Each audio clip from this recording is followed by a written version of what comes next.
Welcome back in lesson number 25 of economics 401 जहाँ पे हमारे पास एक नया टॉपिक स्टार्ट होने जा रहा है जो कि हमारे पास है इंट्रोडक्शन टू मैक्रो इकोनॉमिक्स।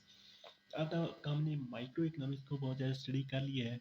अब हमारे पास है मैक्रो इकोनॉमिक्स। मैक्रो इकोनॉमिक्स आपके पास कौन सी इकोनॉमिक्स होती है जो कि आपके पास होल नेशनल इकानमी को स्टडी करती है। तो चलिए इसकी तारीफ पढ़ते हैं, लेकिन इसकी तारीफ से पहले आपको ये बात पता होनी चाहिए कि मैक्रो इकोनॉमिक्स को स्टार्ट किया गया था कॉलेज और यूनिवर्सिटी में 1940 में। ठीक है, ये बात आपने याद रखनी है।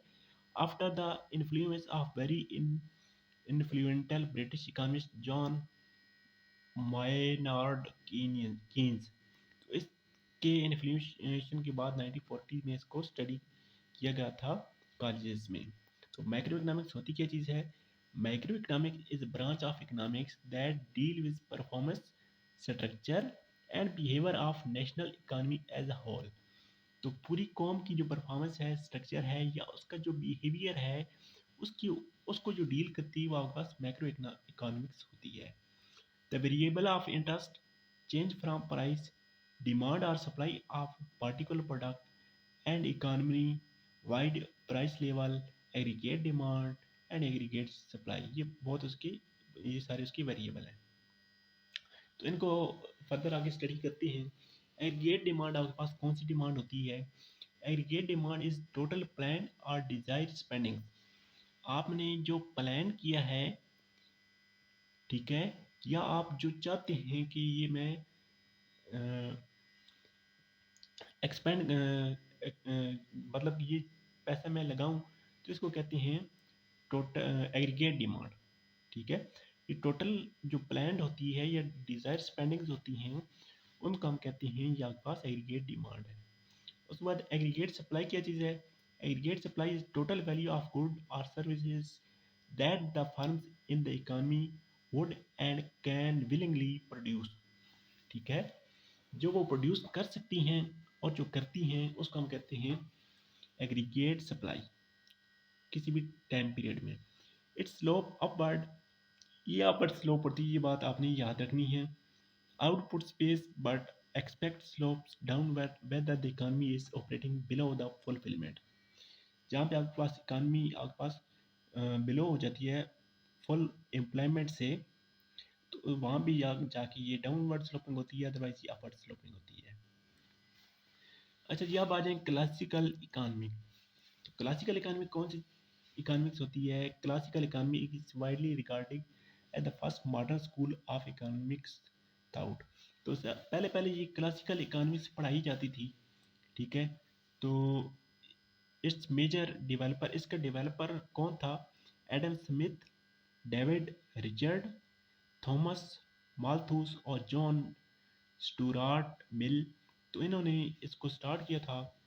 तो ये इस क्लासिकल मैकेनिक्स पहले पहले होती थी, तो इसी के ऊपर सारा बिलीव करते थे और इसी को स्टडी किया जाता था। लेकिन ये कहाँ पे आके फेल हुई और इसको अब क्यों नहीं पढ़ा जाता, ये आगे आगे मैं साथ साथ आपको इसी लेक्चर में बताऊंगा। अच्छा जी, optimal role of government under under classical economics. Classical economics में गवर्नमेंट का क्या रोल, क्या किरदार होता था? The optimal role for government under classical mechanics was one of laissez-faire. They believed that if the prices of goods and services and factors were allowed to be determined by a free operation of forces and demand and supply, उनका मतलब ये था कि आपके पास जो demand and supply और उसकी जो प्राइसेस हैं उनको फ्री छोड़ दिया जाए, तभी आपकी इकानमी सबसे बेहतरीन होगी और गवर्नमेंट अपना हाथ दरमियान से निकाल दे। ये क्लासिकल मैकेनिक्स इकोनॉमिक्स का मेन कंसेप्ट था। अच्छा, अब नेक्स्ट कंसेप्ट है the concept of invisible hand. Invisible hand was concept introduced by Adam Smith in 1976। ये चीज़ आपने याद रखनी है। Design to paradox of laissez faire market economy. Invisible hand आपके पास कौन सी चीज़ होती है कि वो फैक्टर जिसकी वजह से, जो नज़र तो नहीं आ रहा होता लेकिन उसकी वजह से आपकी डिमांड और सप्लाई और प्राइसेस ऊपर नीचे होती हैं, उनको कहते हैं इनविजिबल हैंड। अच्छा, full full employment. Full employment जैसे कि नाम से ज़ाहिर है, full employment is the state of economy in which productive resources of economy are fully employed। यानी कि प्रोडक्शन करने वाले जितने भी आपके पास रिसोर्सेज होते हैं वो जब पूरे के पूरे इस्तेमाल हो जाते हैं तो उसको कहते हैं फुल एम्प्लॉयमेंट। उसके बाद ये classical view about great depression. तो ग्रेट डिप्रेशन इकोनॉमिक्स की स्टडी में बहुत ही पार्ट है। तो ग्रेट डिप्रेशन के मतलब क्लासिकल जो इकोनॉमिक्स है उसकी क्या व्यू थे। क्लासिकल इकोनॉमिक्स कहती थी, पहले तो आप ये देख लें कि ग्रेट डिप्रेशन आया क्या था, कब था। तो 1920 और 1930 के दरमियान बहुत ज़्यादा अनएम्प्लॉयमेंट हो गई थी, बहुत ज़्यादा प्राइसेस हाई हो गई थी, तो उसको हम कहते हैं ग्रेट डिप्रेशन। तो क्लासिकल इकोनॉमिक्स कहती है ये दो वजह से आया था। नंबर एक, investment was very low, investment बहुत कम थी, because the interest rate was too high. Interest rate यानी इशारा सूद जो था वो बहुत ज़्यादा था, जिसकी वजह से इन्वेस्टमेंट बहुत कम थी। In the loan able fund market, तो जब आपके पास सूद ज़्यादा होगी तो लोग ज़्यादा पैसे बैंकों में रखाएंगे और इन्वेस्ट कम करेंगे। Policy recommendation, saving to be increase to lower the interest rate and boost investment. तो इसके लिए पॉलिसी क्या रिकमेंड थी कि आप सेविंग को इंक्रीज करें, ठीक है, to lower the interest rate, और इंटरेस्ट रेट को लो करने के लिए आप इन्वेस्टमेंट को बूस्ट करें। सेकंड इसकी क्या थी, unemployment was high, unemployment high थी because obstructions to free market mechanic in the labour market which was prevailing, wages from falling to the market clearing level. ठीक है, कि वेजेस रेट हाई थे जिसकी वजह से आपके पास जो मार्केट थी वो क्लियर हो गई थी और अनएम्प्लॉयमेंट ज़्यादा हो गई थी। अब देखें क्लासिकल मैकेनिक्स मॉडल फेल कब हो गया था। ये कहते हैं कि 1930 के बाद क्लासिकल मॉडल जो था वो फेल हो गया था। ठीक है, ये फेल क्यों हो गया था कि ये जो ग्रेट डिप्रेशन आया था, ठीक है, ग्रेट डिप्रेशन का सोल्यूशन देने में नाकाम हो गया था। तो ग्रेट डिप्रेशन के दौरान यहाँ पे देखें, at the time unemployment rate up to 25%, यानी कि 25% लोग अनएम्प्लॉयड हो गए थे 1933 में यूएसए में और वेस्टर्न यूरोप में। तो उसके बाद क्या हुआ था, the classical model fail to because they did not give satisfactory solution to these problem. तो क्लासिकल मैकेनिक्स ने इकोनॉमिक्स ने इसका प्रॉपर सॉल्यूशन नहीं दिया, जिसकी वजह से ये फेल हो गया है। ठीक है, उसके बाद आपके पास टॉपिक आ जाता है the Keynes and the origins of modern macro economics.